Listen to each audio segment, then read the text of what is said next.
Hi lovely friends, I've got a little treat for you today. I'm spray painting a garden duck and I'm bringing this cheeky little one back to life. Thank you so much to my wonderful members and my subscribers. Really love your support and really appreciate it. So today Kim and I have got our Talent Tuesday and I'm doing spray paint and I'm bringing my garden duck back to life. So if you'd like to know what you could possibly do with your garden duck ornament, then stay tuned.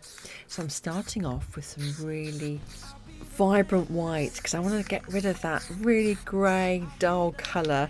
I know you do get a little bit of grey on some ducks, but when it gets really faded and it's been the weather and we're quite by the sea here, so it gets a lot of tarnishing, and also because this is made of fiberglass, you can see what the holes in it and where it's worn away, and I had the choice. I could either throw her away or I could bring her back to life, and I love her so much and she's such a cutie.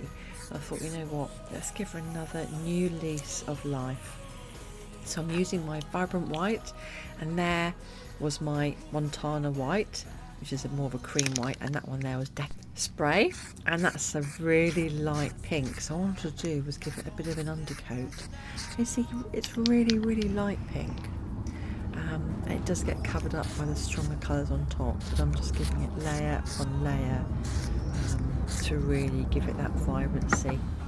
And as I start to blend the colours, you can start to see how they all come together, the oranges and the pinks and the yellows. And I'm starting as beak, and I'm being quite liberal with the orange. This is fluoro orange, really bright. I thought, oh my god, I have to start off with a really bright orange to then tone it down with very light pink and a little bit of very gold yellow to give it the desired colour. Because if you think about beaks on white ducks, because my ducks can be white, and with an orangey yellow beak, it's only through blending the colours that you get that desired colour. So I could have just done it yellow, but actually adding a bit of pink, and I wanted her to have pink lips. And as I was going along, I was just getting absorbed into what she could look like and what would make her come to life and give her that vibrancy. So as I'm going along, I'm really enjoying the toning, and at the moment you can see her eyes have been blanked out, so I'm going to paint them in later on. And when you do your eyes, it really just gives a character, doesn't it, to the whole piece. So I'm making sure that I'm going to give her pink cheeks, pink lipstick, or pink lips, and it's going to be quite comical, a lot of fun. But I'll leave you to enjoy the spray painting, and I'll come back towards the end as she starts to dry, and then I add in her eyes and give you a few tips on how to get those sharp lines, because even though there is a bit of a blending of colour from the feathers to the beak, it's nice to get sort of a more defined line, and I'm just using my hands as I go along. So enjoy the music and I'll be back shortly. I wanted to mention the spray paints I'm using today are Montana and Deco Spray, and they're the ones that I tend to use, all varieties of them. I try them out and I've not had any problems with either of those makes. So if you're in the UK, Europe, or other places in the world, you can get them. So I really do recommend them. Fantastic quality and really reasonable, and if you get them on special, it's such a good deal. Don't forget also to always wear your mask when you're spray painting. I know you might think, I'm only doing a little bit, but actually you don't want any of that to get into your lungs, and if you wear a mask, you're giving yourself a really good chance to enjoy spray painting for longer.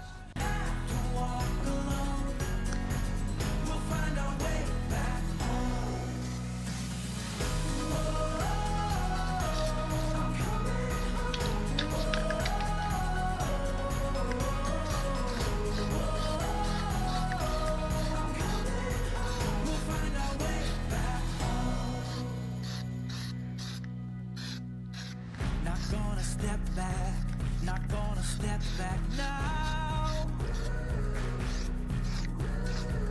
We're flying higher, we're gonna reach the clouds.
So you can see that I've used the orange, pink and yellow on the legs and on the beak, and I've got the desired colour.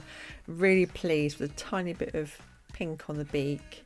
I'll show you up close in a bit. And now I'm just using some acrylic black paint with a really finely pointed brush to give her some black for her eye and white as well.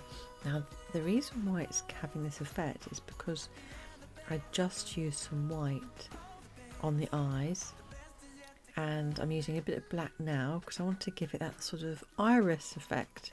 I'm going to do the same with the other one, and then once it dries I'll come back and I'll touch it up with a tiny bit of black and a little bit of white to give her the sparkle in her eyes. So I shall see you in a minute.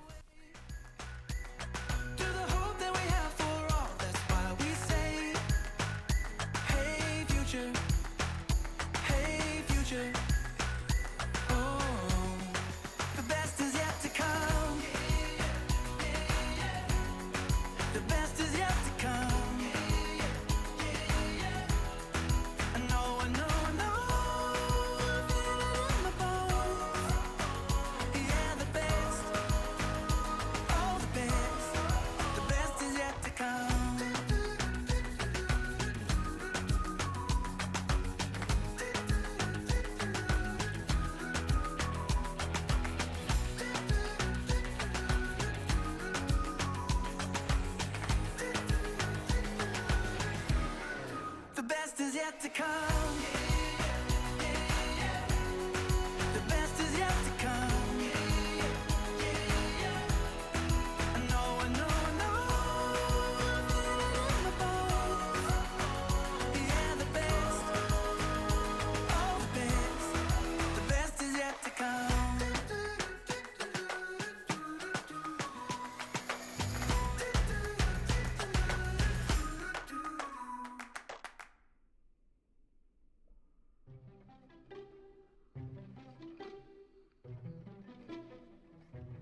as I was painting this little duck, I was thinking, which name would I like to call her?